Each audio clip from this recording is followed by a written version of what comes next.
Hello student, हम हिंदी जी के important MCQs की क्लास 1 कर रहे हैं जो आने वाली सभी एग्ज़ाम्स के लिए बहुत ही इम्पोर्टेंट होने वाले हैं।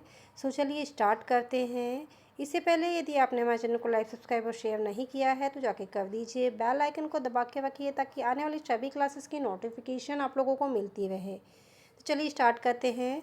इस समय हम मौर्य साम्राज्य के बारे में डिस्कस कर रहे हैं। इसके ऑलमोस्ट एमसीक्यूज़ कंप्लीट हो चुके हैं। हमारे रिमेनिंग एमसीक्यूज़ हम आज की क्लास में डिस्कस करेंगे। Now next question is, Maurya साम्राज्य के समय में विजय शिलालेख किसने लिखवाए थे? Option A Chandragupta Maurya, option B Bindusara, option C Ashoka, option D सम्राट Vikramaditya. Now right answer is Ashok.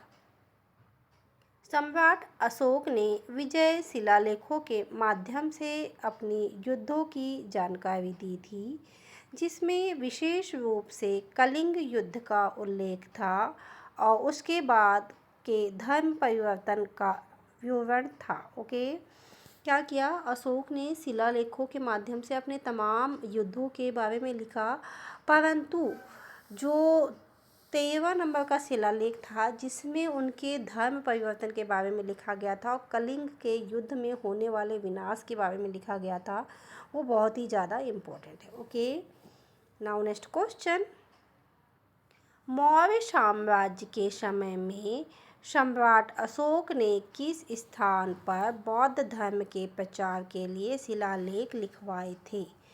Option A Pataliputra, option B Sarnath, option C Dholpur, option D Kashmir. Okay, now right answer is Dholpur. Okay, Samrat Ashoka ने धौलपुर, जो वर्तमान में उड़ीसा राज्य में स्थित है, में बौद्ध धर्म के प्रचार के लिए शिलालेख लिखवाए थे।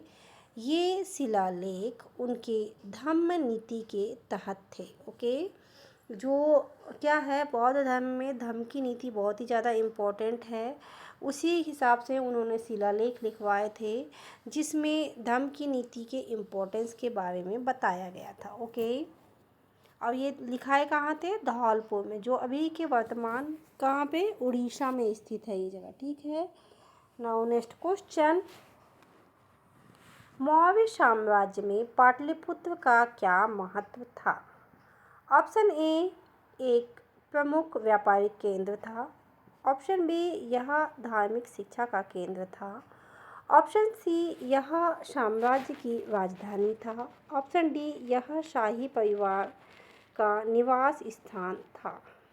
नाउ राइट आंसर इज यह साम्राज्य की राजधानी था। ओके, जो पाटलिपुत्र मौर्य साम्राज्य की राजधानी था, जो आज के पटना के नाम से जाना जाता है। यह नगर व्यापार, प्रशासन और सांस्कृतिक गतिविधियों का केंद्र था। ओके, क्या? पाटलिपुत्र क्या थी? मौर्य साम्राज्य की राजधानी थी। और आपने देखा या सुना ही होगा कि जो राजधानी होती है वो हर एक रूप से बहुत ही इम्पोर्टेंट होती है, चाहे वो व्यापार के रूप से ले लो, प्रशासन के रूप में, क्योंकि सभी प्रशासनिक गतिविधियाँ हमेशा राजधानी से ही संपन्न होती है और राजधानी में ही बैठ के राजा आगे की रणनीति बनाते हैं। Okay, now next question, Maurya साम्राज्य में पश्चिमी देशों से किस वस्तु का व्यापार होता था? ऑप्शन ए रत्न और मसाले, ऑप्शन बी कपास और रेशम, ऑप्शन सी चांदी और सोना, ऑप्शन डी लकड़ी और ऊन। नाउ राइट आंसर इज रत्न और मसाले। मौर्य साम्राज्य के समय पश्चिमी देशों में मुख्य रूप से रत्न और मसाले का आयात और निर्यात होते थे।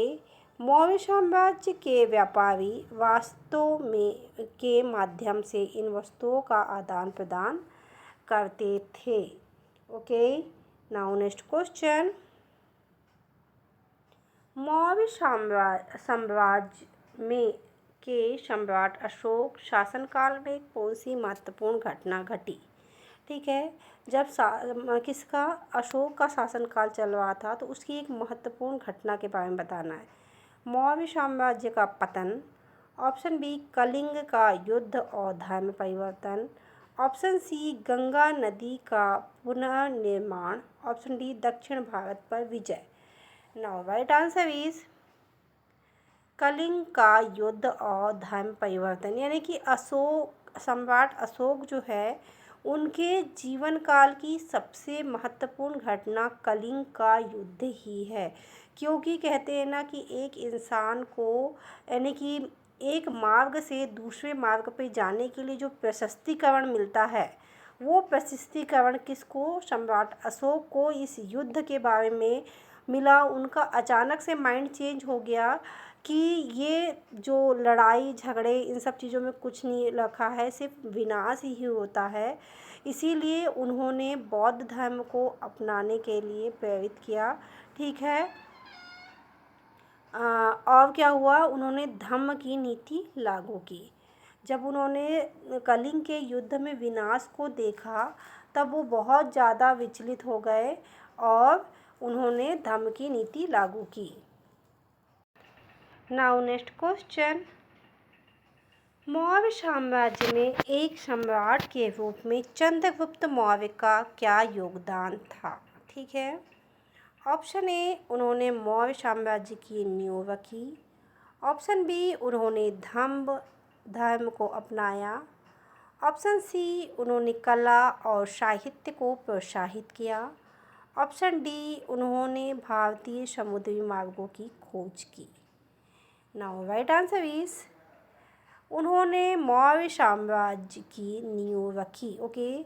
जो चंद्रगुप्त मौर्य ने मौर्य साम्राज्य की स्थापना की और इसे एक मजबूत केंद्रीकृत शासन में बदला। ओके।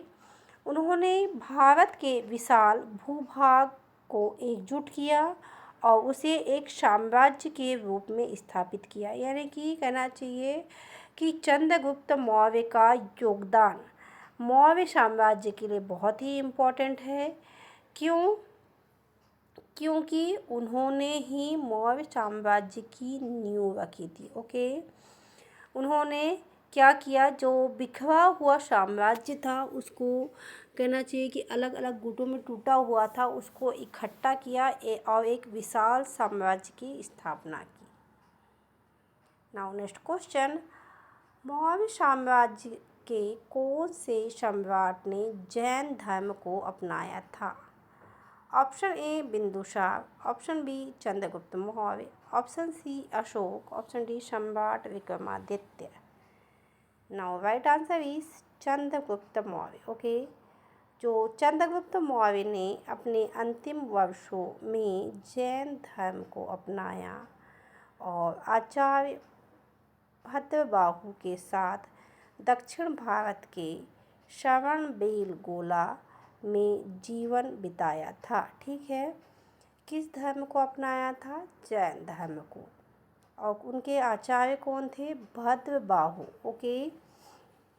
और यही बात अशोक की होती है, तो अशोक ने कौन से धर्म को अपनाया था? बौद्ध धर्म को। और कौन सी नीति अपनाई थी? धम्म की नीति।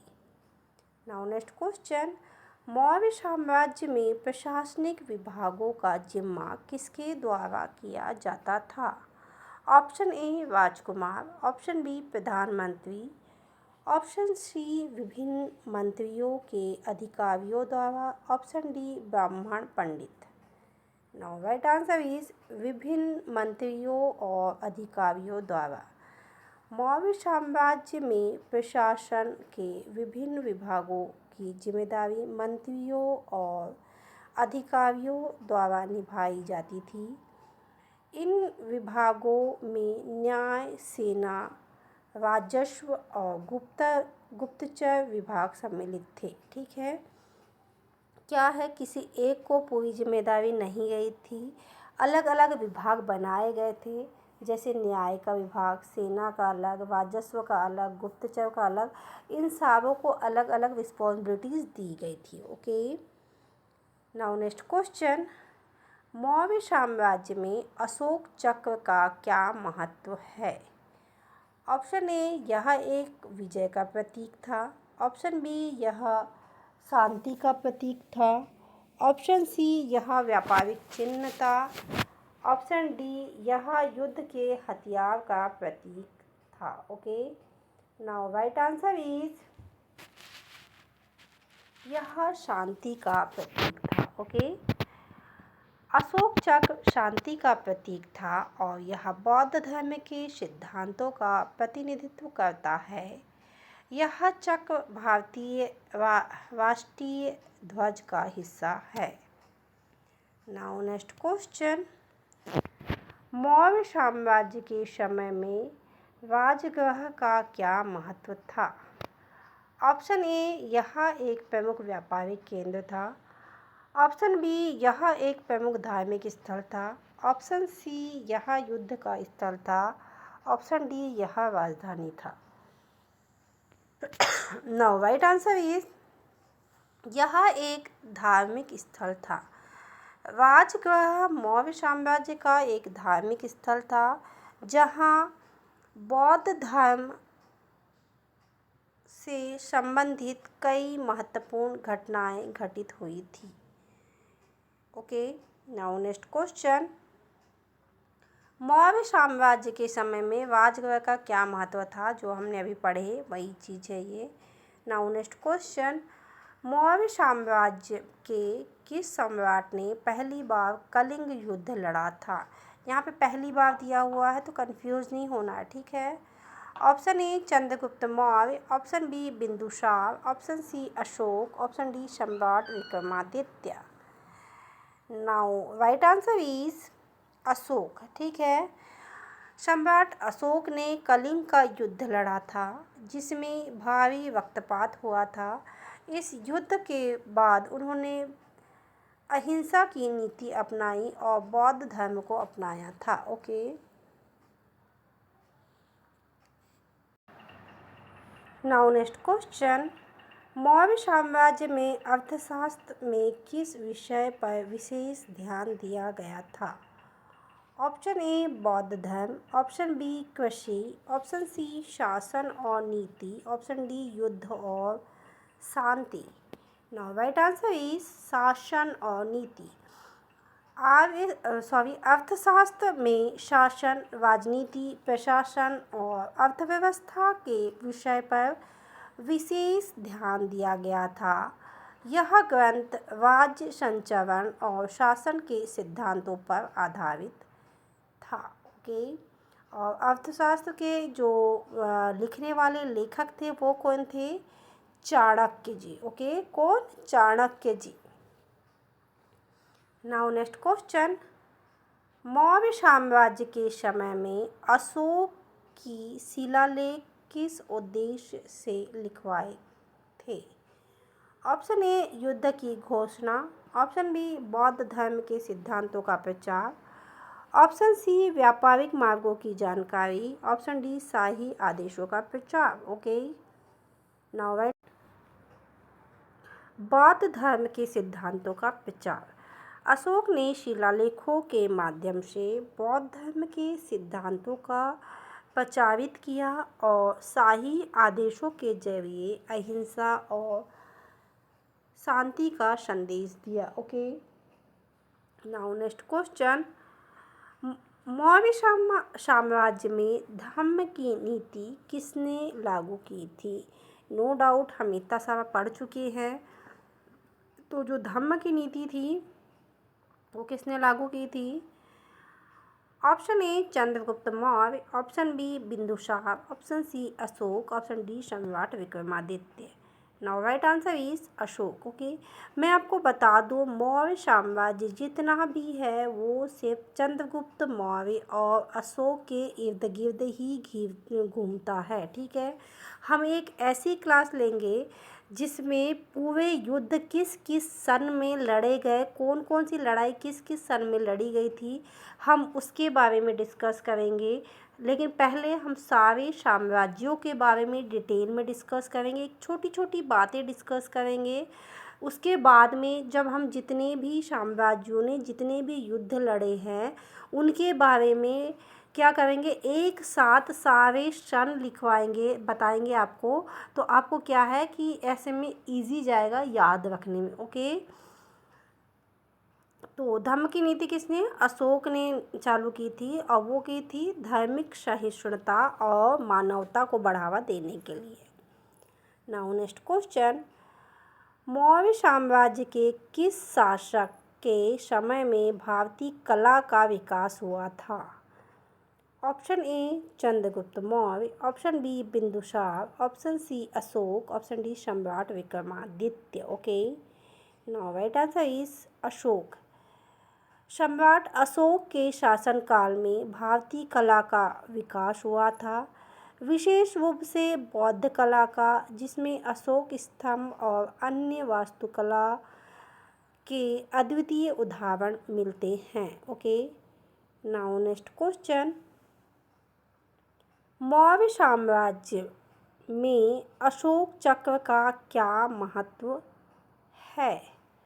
ऑप्शन ए यह युद्ध का प्रतीक है, ऑप्शन बी यह विजय का प्रतीक है, ऑप्शन सी यह शांति और धर्म का प्रतीक है, ऑप्शन डी यह बौद्ध धर्म का प्रतीक है। नाउ राइट आंसर इज यह शांति और धर्म का प्रतीक है। ओके, क्या है, अशोक चक्र क्या है, शांति और धर्म का प्रतीक है। सम्राट अशोक ने बौद्ध धर्म की नीति और अहिंसा के प्रति प्रतिबद्धता को दर्शाता है, और यह भारतीय राष्ट्रीय ध्वज में है। ओके, जो भारतीय राष्ट्रीय ध्वज में जो चक्र लिया गया है बीच का, ये वही सम्राट अशोक वाला अशोक चक्र है। Okay, now next question, Maurya साम्राज्य के किस शासक ने राजसूय यज्ञ का आयोजन किया था? राजसूय यज्ञ किस लिए किया जाता है, हम आगे जब डिस्कशन पढ़ेंगे तब देखेंगे। Option A Chandragupta Maurya, option B Bindusara, option C Ashoka, option D सम्राट Vikramaditya. Now right answer is Chandragupta Maurya. Okay, Chandragupta Maurya ने राजसूय यज्ञ का आयोजन किया था, जो एक प्रकार का यज्ञ था जिसमें सम्राट की शक्ति और प्रतिष्ठा को साबित करने के लिए किया जाता था। नाउ नेक्स्ट क्वेश्चन, मौर्य साम्राज्य के किस सम्राट के शासनकाल में भारतीय प्रशासन व्यवस्था को आर्थिक स्थिर किया गया था? Option A Chandragupta Maurya, option B Bindusara, option C Ashoka, option D Vikramaditya. Now right answer is Chandragupta Maurya. Okay, जो चंद्रगुप्त मौर्य के शासनकाल में भारतीय प्रशासन व्यवस्था को व्यवस्थित किया गया था, उन्होंने राज्य के विभिन्न विभागों को नियंत्रित करने के लिए एक सुव्यवस्थित प्रशासन प्रणाली बनाई थी। Okay, now next question, Maurya साम्राज्य में बौद्ध धर्म के प्रचार के लिए कौन सा क्षेत्र प्रमुख था? Option A Pataliputra, option B Sarnath, option C Kashi, option D Lumbini. Now right answer is Sarnath. Okay, Sarnath वहाँ स्थान था जहाँ भगवान बुद्ध ने अपना पहला उपदेश दिया था। मौर्य साम्राज्य के समय में विशेष रूप से अशोक के शासनकाल में बौद्ध धर्म का प्रचार सारनाथ से हुआ था। Okay, now next question, Maurya साम्राज्य के शिलालेखों का मुख्य उद्देश्य क्या था? ऑप्शन ए युद्ध की घोषणाएं, ऑप्शन बी सम्राट के आदेशों का प्रचार प्रसार, ऑप्शन सी बौद्ध धर्म का प्रचार, ऑप्शन डी व्यापारिक मार्गों का प्रचार। नाउ राइट आंसर इज सम्राट अशोक के आदेशों का प्रचार। ओके, जो मौर्य साम्राज्य के शिलालेखों का मुख्य उद्देश्य सम्राट अशोक के आदेशों का प्रचार करना था, जिसमें उनकी धर्म और नीति और अहिंसा के संदेश शामिल थे। Okay, now next question, Maurya साम्राज्य में महाप्रभु की उपाधि किसे दी गई थी? Option A Chandragupta Maurya, option B Bindusara, option C Ashoka, option D सम्राट Vikramaditya. Now right answer is Ashoka. सम्राट अशोक को महाप्रभु की उपाधि दी गई थी, जो उनके महानता और धर्म के प्रति समर्पण को दर्शाता है। नाउ नेक्स्ट क्वेश्चन, मौर्य साम्राज्य में चाणक्य का असली नाम क्या था? Option A Kautilya, option B Chandragupta, option C Ashoka, option D Bhadrabahu. Now right answer is Kautilya. Chanakya का असली नाम कौटिल्य था। वह चंद्रगुप्त मौर्य के प्रमुख सलाहकार थे। उन्होंने मौर्य साम्राज्य की नींव रखने में महत्वपूर्ण भूमिका निभाई थी। ओके, कहा जाता है कि जैसे महाभारत में अर्जुन और कृष्ण की जोड़ी थी, कृष्ण के मार्गदर्शन में अर्जुन ने महाभारत जीता, वैसे ही चाणक्य की नीतियों द्वारा ही चंद्रगुप्त मौर्य ने मौर्य साम्राज्य की नींव रखी और मौर्य शासन को आगे बढ़ाया था। Okay, now next question, Maurya साम्राज्य में सारनाथ का क्या महत्व है? अभी थोड़ी देर पहले ही पढ़े, देखिए क्वेश्चन घूम चुका है लेकिन आंसर सेम है। यह एक युद्ध स्थल है। ऑप्शन बी, यह व्यापारिक केंद्र था। ऑप्शन सी, यह भगवान बुद्ध द्वारा उपदेश देने का स्थल था। ऑप्शन डी, यह मौर्य साम्राज्य की राजधानी थी। Now right answer is,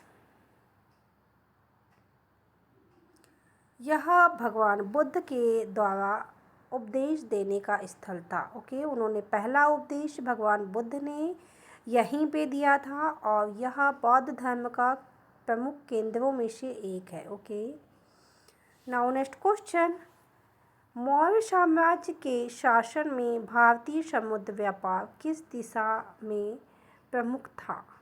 option A पश्चिमी दिशा, ऑप्शन बी दक्षिणी दिशा, ऑप्शन सी उत्तरी दिशा, ऑप्शन डी पूर्वी दिशा। नाउ राइट आंसर इज पश्चिमी दिशा। ओके, जो मौर्य साम्राज्य के समय में भारतीय समुद्र व्यापार मुख्य रूप से पश्चिम दिशा में हुआ करता था। यह मार्ग व्यापार के लिए रोम, फारसिया और अफ्रीका तक जाता था। Okay, now next question, Maurya साम्राज्य में मुद्रा शास्त्र का प्रमुख विषय क्या था?